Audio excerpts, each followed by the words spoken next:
friends, this is Kristen from the Pros and Cons team, and today I'm excited to talk to you about the pros and cons of reading a book versus listening to a book on audio. So to start off, some of the pros of reading a book is that it will make you a better reader. That's just fact. If you read books, you're going to become a better reader. Also, if you are a person that likes to skim, it is a lot easier to skim in a physical copy of a book than a audiobook. My husband is one of those people that just skims. He gets to all the good stuff. I don't know how he does it because I'm like, if I miss details, then I get really frustrated and I hate backtracking. So I'm not one of those people that likes to skim books. But if you do, that is something that is really great about a physical copy. Another thing is it's nice with a physical copy that you have to just focus on the reading.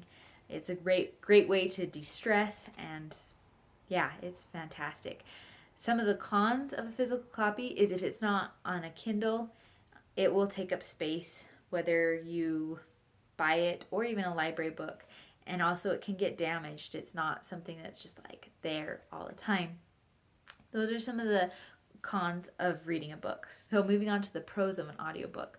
I love audiobooks. It's a great way for me to get through a ton of books that I would otherwise not be able to get through.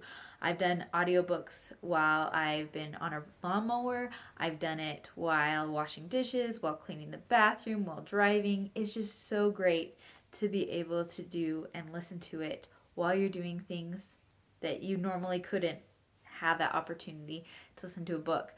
It is really great that as a mom, where my time is very limited, I can still enjoy reading even though I'm not reading.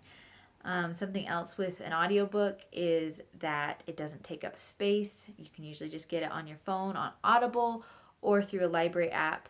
But moving on to the cons, if you go through a library app, audiobooks are way harder to get just because I feel like the waiting list can be super long on a library app, which is kind of annoying. So that's something that is not great. Also, you may not get as many details of the story. It's really easy to zone out sometimes, especially if it's a book that you're not as interested in or you're trying to get interested in, but it's just not grabbing your attention. It is super easy to zone out when you're listening to an audiobook, especially if you're like exercising. I always would try to get like the really upbeat books while I'm exercising because if not, I would just zone out. And it's really annoying to try to backtrack to be like, oh, where did I zone out at?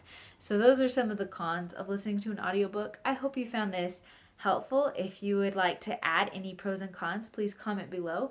And also you can check out more pros and cons on our blog in the description below. Have a great day. Bye.